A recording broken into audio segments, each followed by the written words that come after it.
¿Te gustaría sostener a mi nieto? Un hombre misterioso apareció de repente y dijo semejante cosa. Solo tengo una hija, Sara. Sara sigue siendo una estudiante de primer año de preparatoria.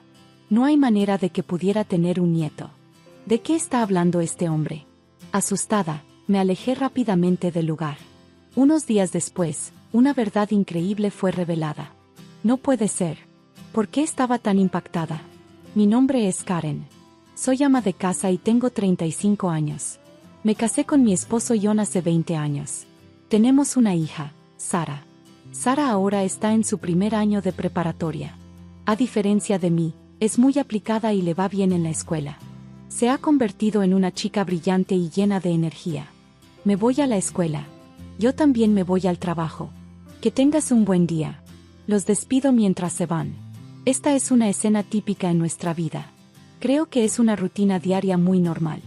Por la tarde, llega la versión de Bienvenidos a casa. Nos reunimos alrededor de la mesa para cenar y platicamos sobre lo que sucedió en el día. Durante 20 años, esta felicidad continuó. Nunca sentí ninguna insatisfacción. John es un esposo y padre ideal. Es apasionado por la educación, aunque a veces choca con Sara por ello. ¿Volviste a cometer un error en tu examen? Papá, eres tan molesto. Solo escribí mal una palabra.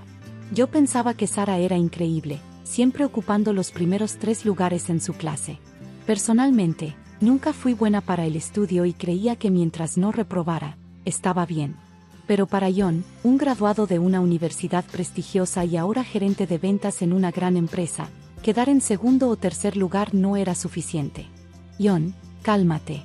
Sara está haciendo su mejor esfuerzo con sus estudios, sus actividades extracurriculares y sus clases. No seas tan duro con ella. No lo dice con mala intención, Sara. Cuando dije eso, ambos se dieron la espalda. A veces ocurrían momentos como este, pero creo que somos una familia unida. Después de todo, Sara es una adolescente de 15 años. No es raro que choque con su padre. A pesar de las discusiones ocasionales, seguimos siendo una familia normal. Era feliz imaginando un futuro en el que envejecería junto a John y que algún día Sara se casaría y me daría nietos. Un día, John anunció repentinamente que tenía que hacer un viaje de negocios. He estado evitando los viajes mientras Sara se preparaba para los exámenes de ingreso a la preparatoria, pero ahora que ya está dentro y aún falta para la universidad, necesito concentrarme en el trabajo. Y con eso, John se fue de viaje. Al principio, no sospeché nada. Pero a medida que los viajes se hicieron más frecuentes, comencé a sentirme intranquila.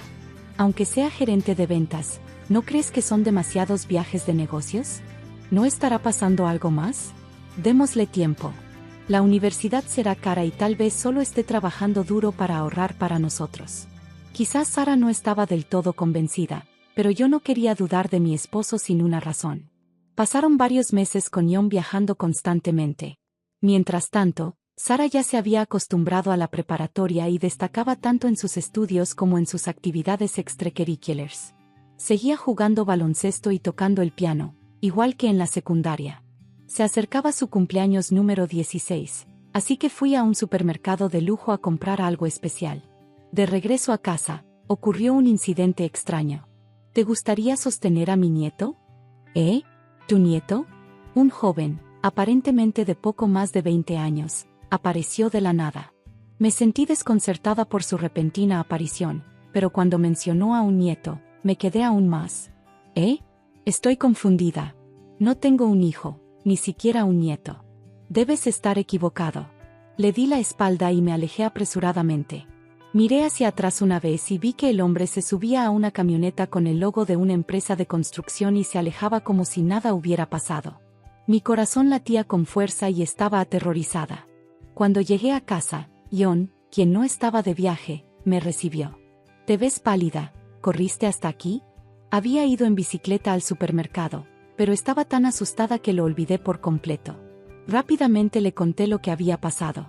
Un joven desconocido se me acercó y me pidió que sostuviera a su nieto. «No tiene sentido». John abrió los ojos con sorpresa por un momento, pero luego puso una mano sobre mi hombro para calmarme. «Eso suena aterrador, pero probablemente sea mejor no pensar demasiado en ello». «¿No pensar en eso?» Vino directamente hacia mí y me dijo algo tan extraño. Si fuera una estafa, no tendría sentido que se acercara a mí en un lugar tan público como cerca del supermercado. Mi mente iba a 1000 por hora y sentía que iba a explotar. ¿Cómo no voy a pensar en eso? Un completo desconocido me habló sobre un nieto. Por supuesto que estoy asustada y preocupada. Me di cuenta de que le había gritado a John en mi pánico. Lo siento. John me miró con dulzura y dijo: Karen, sigues siendo muy hermosa, incluso en tus 40s. Tal vez solo intentaba coquetear contigo. ¿Sabes que algunos hombres usan frases raras para iniciar una conversación? ¿Coquetear hablando de un nieto? Me pareció extraño, pero decidí aceptar su explicación. Más tarde, cuando Sara llegó a casa, tenía una expresión sombría. ¿Qué pasa? Sara parecía preocupada mientras explicaba. Ha habido una persona sospechosa cerca de la escuela. Un hombre con gorra y gafas de sol ha estado rondando la puerta trasera y mirando hacia adentro. Los maestros intentaron hablar con él, pero huyó. Escuchar eso me puso aún más ansiosa. Ya estaba asustada por mi propia experiencia y ahora mi hija de preparatoria podría estar en peligro también. Tal vez debería ir a recogerte a la escuela por un tiempo. Estás exagerando. Ni tú ni Sara han sido lastimadas, ¿cierto? No hay necesidad de preocuparse tanto. Sara ya está en la preparatoria, no debería sobreprotegerla llevándola en coche todos los días. El comentario insensible de John me hizo enojar. Si algo le pasa, ya será demasiado tarde. Sara apenas está en primer año de preparatoria, no podemos asumir que nada va a pasar. No te enojes tanto. Haz lo que quieras, pero no esperes que te ayude si Sara se vuelve consentida por esto. Con eso, John se fue molesto a su habitación. Decidí empezar a recoger a Sara de la escuela, a pesar de la objeción de John. No hubo más reportes sobre el hombre sospechoso, así que tal vez John tenía razón y estaba exagerando, pero pensé que lo más seguro era seguir llevándola por un tiempo. Unas 2 semanas después, ocurrió algo inesperado. Trabajo medio tiempo en una tienda de comida local. Un día, el mismo hombre que había hablado sobre un nieto entró a la tienda como cliente. Al principio pensé que debía estar equivocada, pero cuando miré hacia afuera, vi la misma camioneta con el logo de la empresa de construcción. Mi corazón comenzó a latir con fuerza otra vez. Eran las 3 de la tarde, el horario después del almuerzo, y yo estaba sola en la tienda.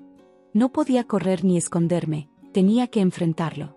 Sorprendentemente, el hombre parecía tranquilo y concentrado en lo que quería comprar. ¿Qué desea ordenar? Me gustaría una hamburguesa y algo que le pueda gustar a un niño. ¿Para su hijo? Me pregunté si se refería al nieto del que había hablado antes. Si estaba comprando comida para un niño, tal vez no estaba mintiendo después de todo.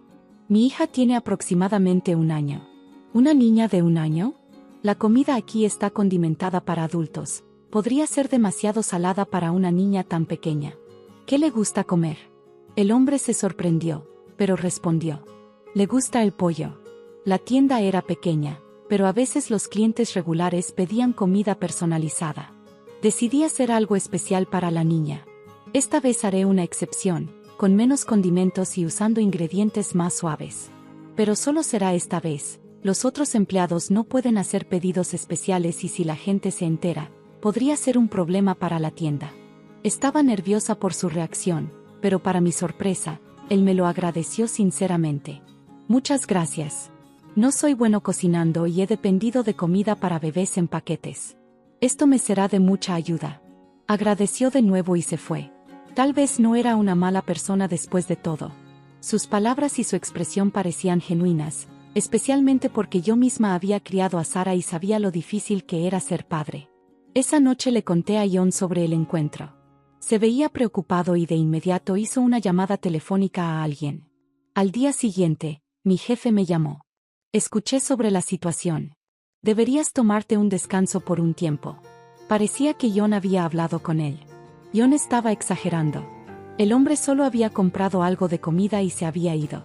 No entendía por qué John estaba tan preocupado, especialmente cuando no había mostrado la misma preocupación por la seguridad de Sara antes.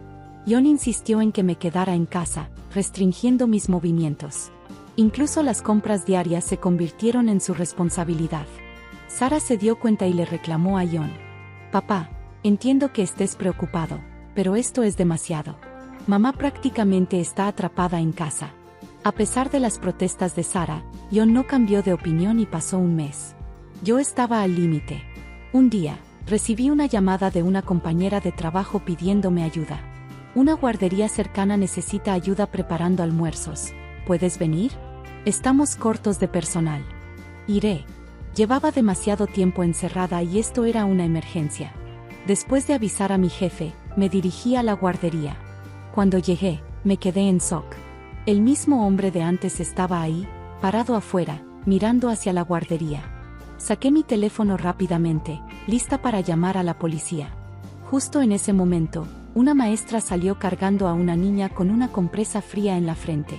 Perdón por la espera, papá. La fiebre de Rachel ha bajado, pero sigue un poco débil. El hombre agradeció a la maestra y tomó la mano de la niña con preocupación. Me di cuenta de que, después de todo, no era peligroso. Después de entregar los almuerzos, no podía sacudirme la sensación de que algo no encajaba. Más tarde, una de las maestras confirmó que era un padre cariñoso que siempre recogía a su hija cuando se enfermaba. Aún así, seguía sintiéndome intranquila. Regresé a la tienda, pero no podía dejar de pensar en él. El hombre que una vez me asustó ahora parecía un padre amable y preocupado. Su comportamiento no parecía peligroso, pero algo seguía sin cuadrar. En casa, reflexioné sobre lo ocurrido. Tal vez estoy exagerando. Los siguientes días transcurrieron en calma. Sin embargo, no podía deshacerme de la sensación de que me faltaba algo importante. Impulsada por la curiosidad, decidí investigar la empresa de construcción en la que trabajaba aquel hombre. Resultó ser una compañía local legítima. Después de dudar un poco, llamé a la empresa. Unos días después, Jon llegó temprano del trabajo preguntando por el mensaje que le había enviado. ¿De qué se trata esto? Sara también había visto el mensaje. Mamá, ¿qué está pasando? Ambos esperaban a que hablara. No me vas a soltar una bomba como el divorcio, ¿verdad? Porque si estás aburrida de mí o algo así, me voy a enojar. Normalmente, habría reído ante su intento de broma, pero esta vez la palabra divorcio no sonaba tan descabellada. Mi silencio hizo que el ambiente se volviera aún más tenso. Papá, deja de bromear con eso, regañó Sara a Jon, quien murmuró una disculpa bajando la mirada. No estaba segura de por dónde empezar, pero en ese momento, mi teléfono vibró. Tal vez era más fácil mostrarles la verdad en lugar de explicarla. Mejor véanlo ustedes mismos.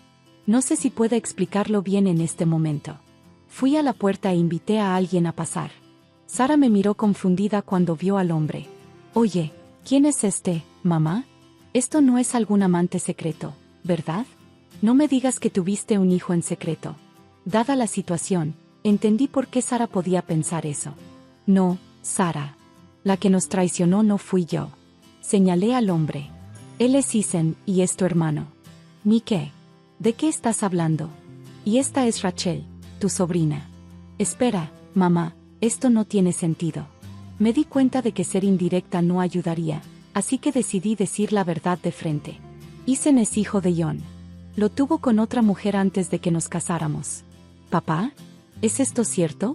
Jon, en silencio, bajó la cabeza avergonzado. 20 años atrás, Jon embarazó a otra mujer y la abandonó. Esa mujer dio a luz a Isen. No puede ser. Papá, ¿cómo pudiste? Sara se cubrió el rostro y comenzó a llorar. Isen, incómodo, la miró con preocupación. Sara, lo siento, pero ahora tenemos que hablar. Le di la opción de irse si quería, para que no tuviera que cargar con ese dolor. Pero Sara, con lágrimas en los ojos, mostró su fortaleza y negó con la cabeza. No. Si esto es verdad y Isen es mi hermano, necesito estar aquí y entender lo que está pasando. Tomé la mano de Sara con suavidad. Ella miró a Jon con ojos llenos de lágrimas pero determinados. Papá, explícalo todo. Jon, visiblemente incómodo, finalmente habló. Sí, Isen es mi hijo. Siempre lo supe porque su madre, Anna, me enviaba cartas, pero nunca le respondí. Traté de olvidarlo. Jon confesó que había guardado ese secreto durante 20 años. Incluso ignoró las súplicas de Anna por ayuda económica. La madre de Isen murió cuando él tenía 3 años, y creció en un orfanato. Nunca conocí a mi padre hasta que comencé a buscarlo hace unos años. La traición de Jon era aún peor de lo que imaginé. Jon, Fingiste ser el esposo perfecto, pero abandonaste a tu hijo y a su madre. Sara estaba en shock, con lágrimas cayendo por su rostro. Isen explicó cómo había descubierto la verdad a través de cartas que su madre dejó antes de morir. Fui abandonado junto con mi madre, y después de que ella falleció, crecí solo. Isen había investigado a Yoni. Al encontrar su empresa, decidió acercarse a mí. Quería entender por qué mi padre nos había dejado, pero cuando te vi, Karen, no supe qué decir. Por eso dije esa tontería sobre un nieto. Mientras más hablaba Isen, más me dolía el corazón por él. Isen, lamento tanto lo que Jon te hizo a ti y a tu madre. Isen ahora criaba solo a su hija Rachel y tenía miedo de repetir los errores de su padre. No sé cómo ser un buen padre. No quiero abandonarla, pero no sé qué es lo correcto. Después del encuentro en la guardería, Isen se había sincerado conmigo entre lágrimas. Y en ese momento, entendí el peso de la traición de Jon. Le conté a Jon todo lo que Isen había compartido conmigo sobre sus dificultades y su dolor. Finalmente, Jon, dándose cuenta de la magnitud de sus acciones, se veía devastado. Pero ya era demasiado tarde. Jon, me voy a divorciar de ti. El rostro de Jon se puso pálido. Isen es tu hijo. He decidido adoptarlo legalmente. Él y Rachel merecen una familia, y tú les fallaste. Por favor, Karen, cambiaré. No. Tuviste tu oportunidad, pero elegiste esconder todo, 2 veces. Tras una larga confrontación, Jon firmó los papeles del divorcio y se fue de la casa. Nuestro divorcio se finalizó, y Jon fue obligado a pagar pensión alimenticia para Sara. Entonces salió a la luz su aventura con una maestra de la escuela de Sara, lo que llevó a la caída de ambos. La maestra fue despedida, y la reputación de Jon quedó arruinada. Perdió su trabajo y terminó en la calle. Mientras tanto, Sara se enfocó en sus estudios, ignorando los chismes que se esparcieron en la escuela. Con el tiempo, los rumores se desvanecieron y Sara siguió adelante. Logró ingresar a la universidad con el objetivo de convertirse en enfermera y partera. ¿Por qué elegiste ser partera? Quiero apoyar a las mujeres que cargan con un peso solas, y asegurarme de que no sean abandonadas. En cuanto a Isen, le sugerí la adopción legal para poder ayudarlo a él y a Rachel. Él aceptó, y oficialmente nos convertimos en familia. Sara recibió a Isen como su hermano, y yo me convertí en la abuela de la pequeña Rachel. Nuestra familia estaba sanando. Lo estás haciendo increíble criando a Rachel, Isen. No dudes de ti mismo. El amor está en lo que ya has hecho por ella. Gracias, Karen. No podría haberlo hecho sin ti. Y así, reconstruimos nuestras vidas juntos. Aún recuerdo el sonido de esas risas filtrándose bajo la puerta de la recámara de mis padres. Eran casi las 11 de la noche cuando regresé inesperadamente a casa porque había olvidado los medicamentos de mi madre. Nunca imaginé que al abrir esa puerta, destruiría para siempre la imagen que tenía de mi familia, especialmente de mi padre. Historias como esta podrían pasarte a ti. Suscríbete y escucha lo que aprendí. Me llamo Carolina y crecí en Cuernavaca, en una familia que todos en nuestro vecindario consideraban ejemplar. Mi padre, Enrique, era médico en el Hospital General, respetado por todos. Mi madre, Pilar, era maestra en la escuela primaria local. Mis hermanos, Fernando y Ana, y yo tuvimos una infancia feliz, llena de reuniones familiares, domingos en el Zócalo comiendo nieves, y vacaciones en Acapulco. Éramos la familia que otros admiraban. Papá y mamá llevaban 28 años de matrimonio. Nunca los escuché pelear seriamente. Se tomaban de la mano cuando caminaban juntos. Él le llevaba flores cada aniversario. Ella le preparaba su comida favorita, chiles en nogada, en su cumpleaños. Crecí creyendo en el amor verdadero porque lo veía todos los días en mi casa. Todo cambió hace 3 años, cuando diagnosticaron a mi madre con cáncer de mama. El diagnóstico llegó como un terremoto que sacudió los cimientos de nuestra familia. De repente, nuestra vida giraba en torno a citas médicas, quimioterapias, y la batalla constante contra efectos secundarios devastadores.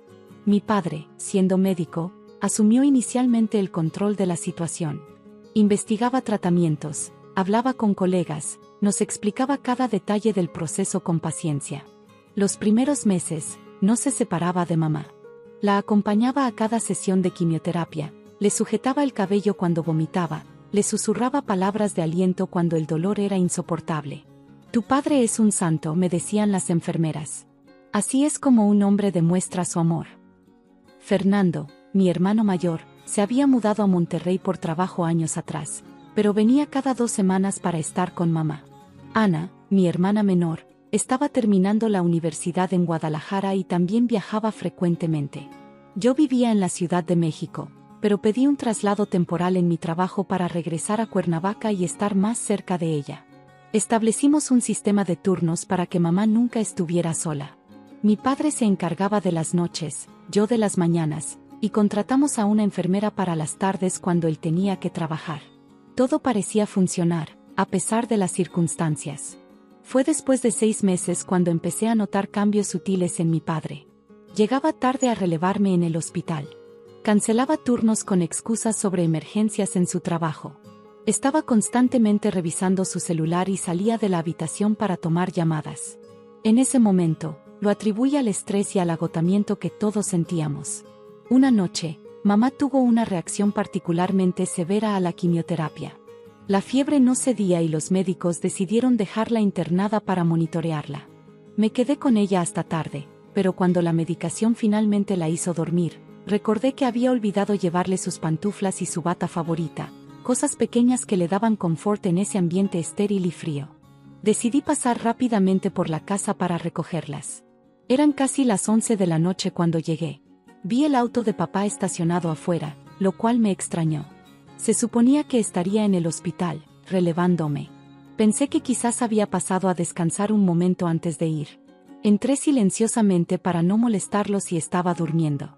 La casa estaba a oscuras, excepto por una línea de luz que se filtraba desde la habitación de mis padres. Mientras me acercaba, escuché risas. Una risa de mujer que no era la de mi madre. Mi cuerpo se paralizó.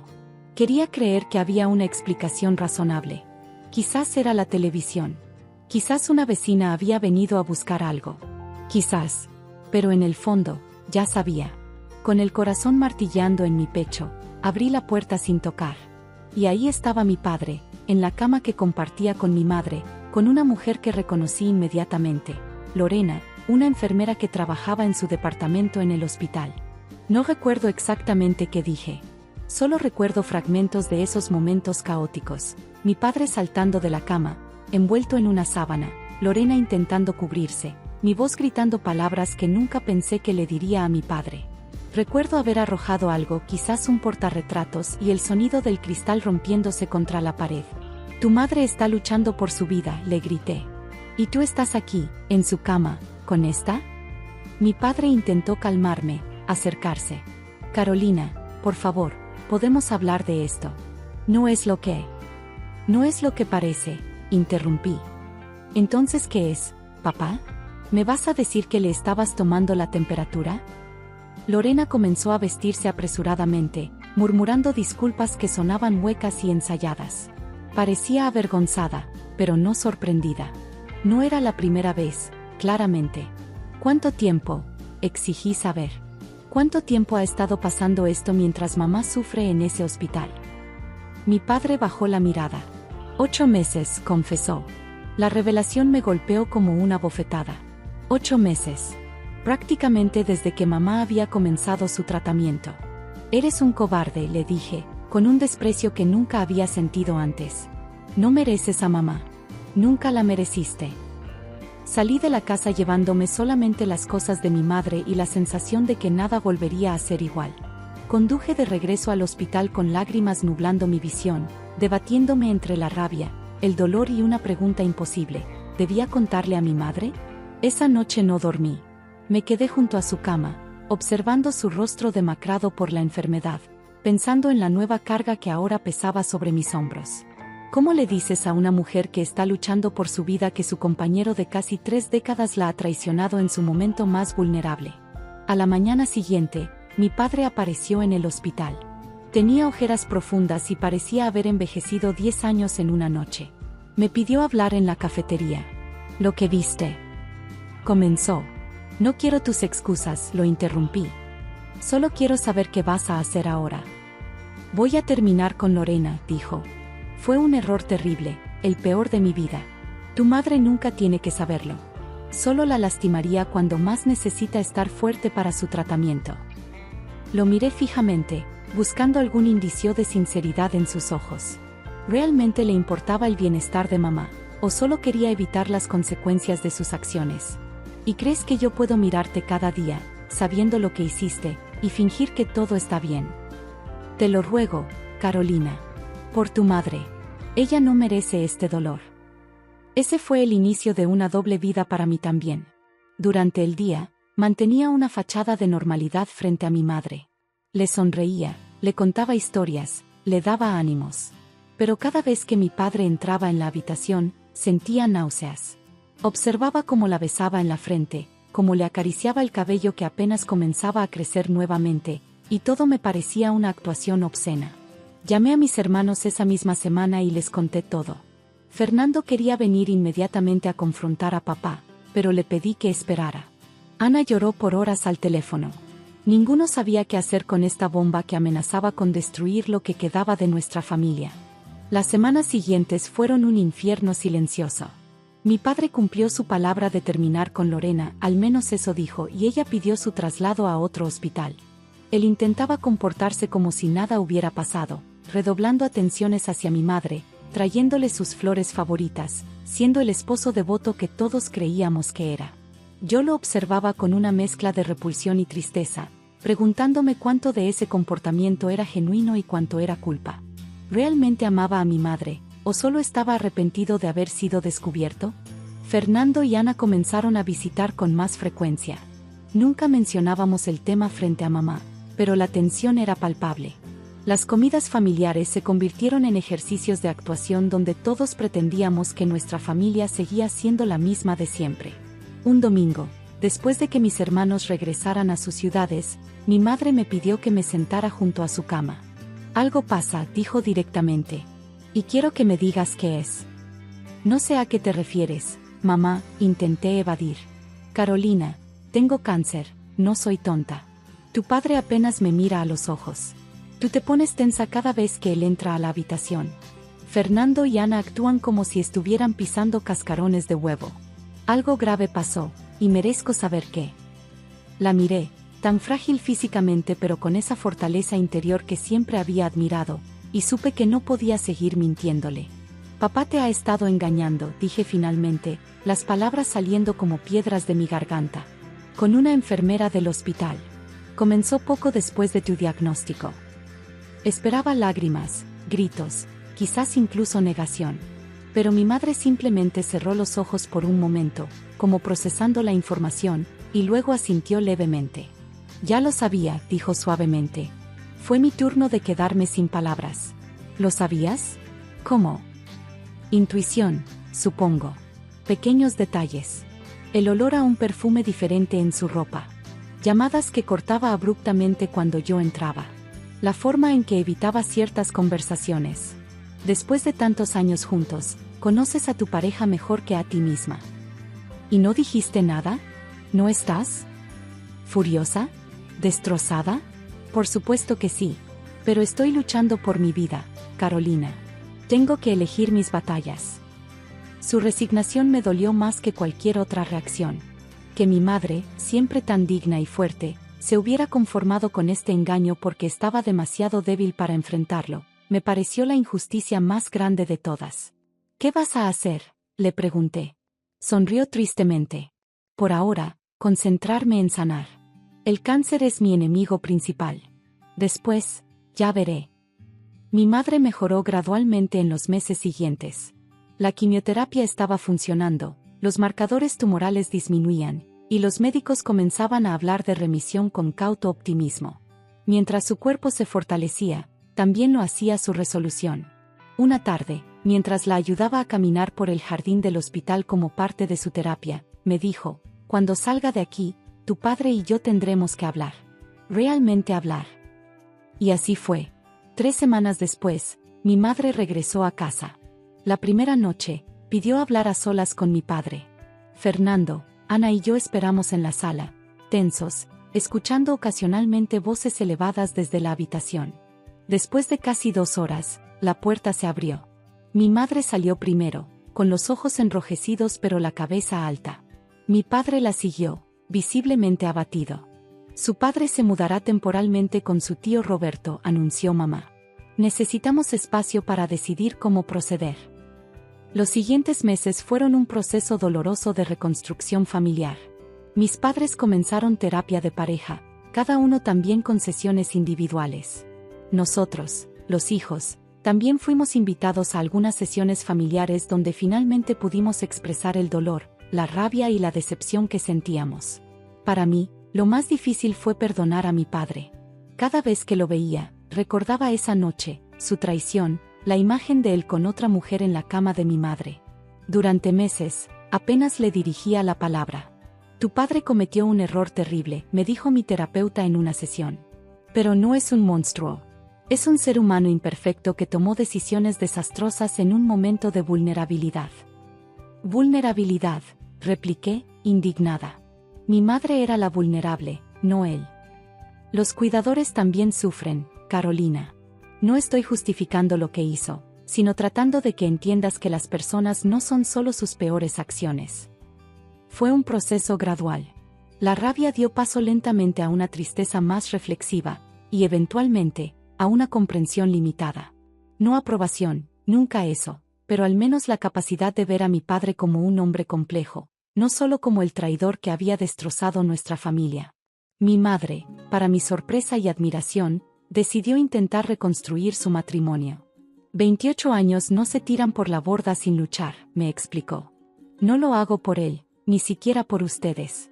Lo hago por mí, porque creo en la posibilidad de sanar incluso las heridas más profundas. No fue un camino fácil. Hubo retrocesos, discusiones, momentos en que parecía que todo el esfuerzo era inútil. Mi padre se mudó de nuevo a casa después de 6 meses, pero a una habitación separada. La confianza, una vez rota, no se restaura con buenas intenciones. 2 años después de aquella noche fatídica, mis padres renovaron sus votos matrimoniales en una ceremonia pequeña e íntima. No fue una celebración alegre como las bodas tradicionales, sino un acto solemne de compromiso renovado, con pleno conocimiento de lo frágiles que son las promesas humanas. Este no es un «felices para siempre», dijo mi madre en su discurso. Es un «intentémoslo de nuevo, con los ojos abiertos». Para nosotros, los hijos, el proceso de curación ha sido igualmente complejo. Fernando, siempre el más pragmático, fue el primero en establecer una nueva relación con papá, basada no en la idealización anterior, sino en una aceptación realista de sus defectos. Ana, la más sensible, aún mantiene cierta distancia emocional, protegiéndose de futuras decepciones. Y yo fluctúo entre días en que puedo ver a mi padre con compasión y otros en que el recuerdo de su traición aún quema. Lo que más ha cambiado es nuestra visión de la familia. Ya no somos esa familia perfecta que otros admiraban. Somos personas imperfectas, capaces de lastimarnos profundamente, pero también de una extraordinaria capacidad para perdonar y reconstruir. El cáncer de mi madre está en remisión completa ahora. A veces pienso que esa enfermedad terrible, que amenazó con quitárnosla, también nos obligó a enfrentar verdades incómodas y a crecer. No agradezco el cáncer, por supuesto, ni la infidelidad de mi padre. Pero reconozco que estas crisis nos obligaron a crear una familia más auténtica, construida no sobre idealizaciones sino sobre la aceptación de nuestras fragilidades compartidas. En las reuniones familiares ahora, hay menos perfección pero más honestidad. Ya no pretendemos ser ejemplares. Simplemente somos complicados, dañados, pero presentes y comprometidos con el difícil trabajo de amarnos a pesar de todo. La confianza familiar que se rompió aquella noche nunca volverá a ser la misma. No existe pegamento capaz de borrar completamente las grietas de una traición así. Pero hemos construido algo nuevo sobre los escombros, un entendimiento más maduro de lo que significa ser familia en un mundo donde el amor y el dolor a menudo van de la mano. ¿Y tú? ¿Has enfrentado alguna vez la traición de alguien a quien amabas? ¿Cómo lograste reconstruir la confianza, si es que pudiste hacerlo? ¿Crees que algunas heridas son demasiado profundas para sanar completamente? Te leo en los comentarios. Todavía recuerdo la mirada de Carlos cuando encontró esos mensajes. En un segundo, vi cómo el amor en sus ojos se convertía en dolor, luego en odio. Por un momento de debilidad, lo perdí todo. Mi esposo, el respeto de mis hijos, Y lo peor, me perdí a mí misma. Historias como esta suceden todos los días. Suscríbete para no perderte lo que aprendí de mi peor error. Nunca pensé que sería yo quien destruiría a mi familia. Siempre juzgué a las mujeres infieles. ¿Cómo pueden hacerle eso a su familia?, me preguntaba.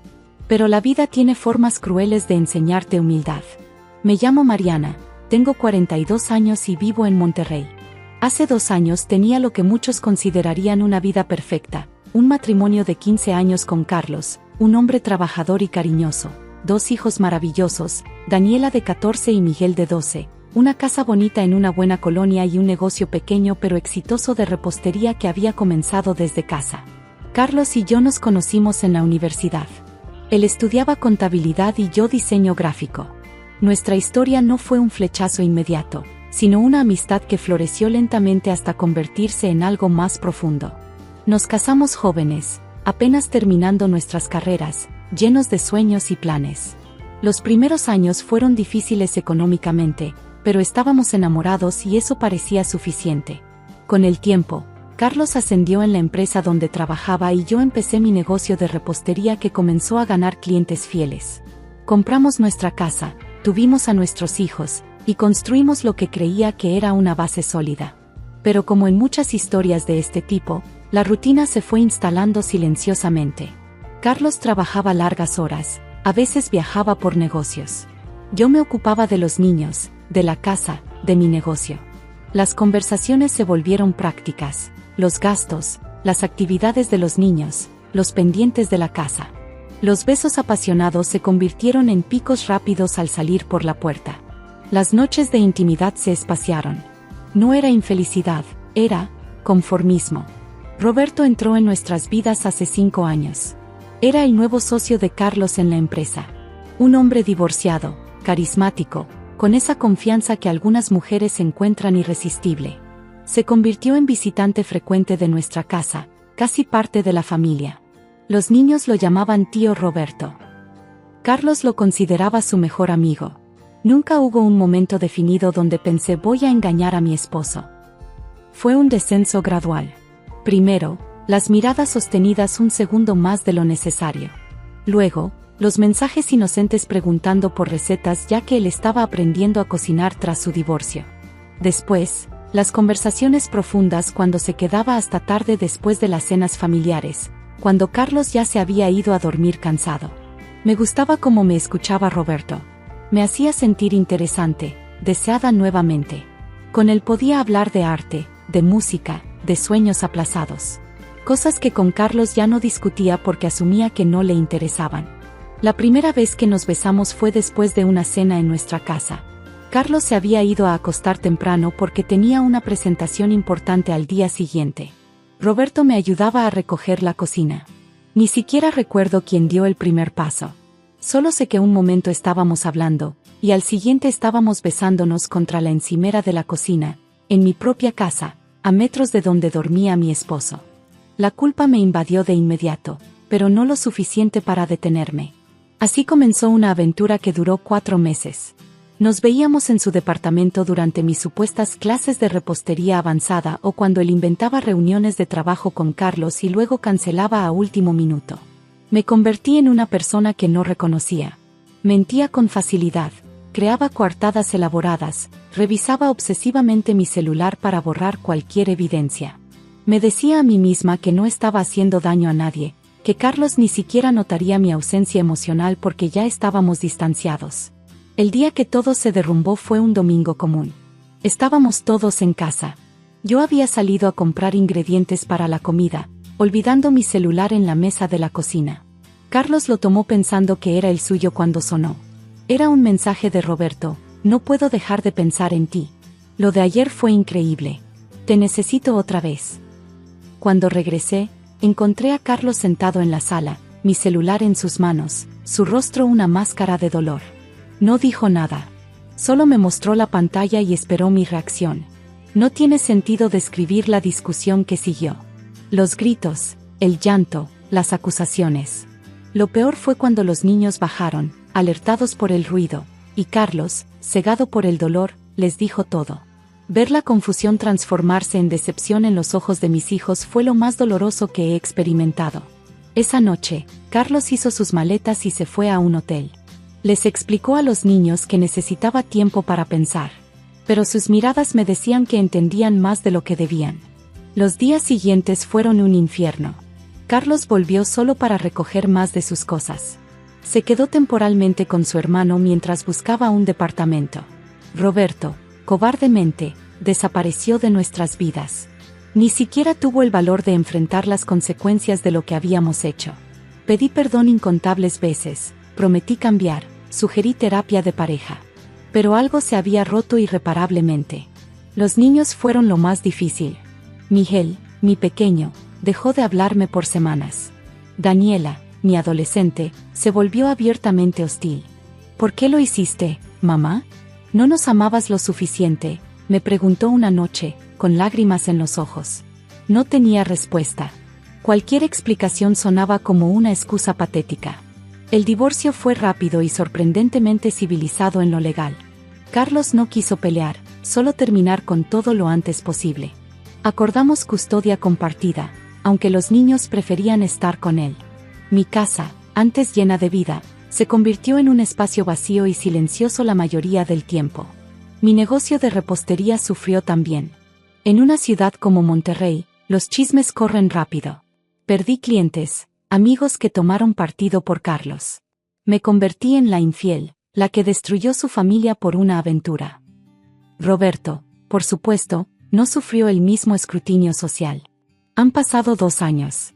Carlos rehizo su vida con una compañera de trabajo.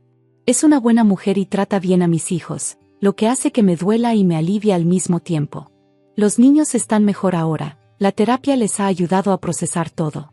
Poco a poco vuelven a confiar en mí, aunque nuestra relación nunca será la misma. Yo sigo sola. He tenido citas, pero ninguna relación seria.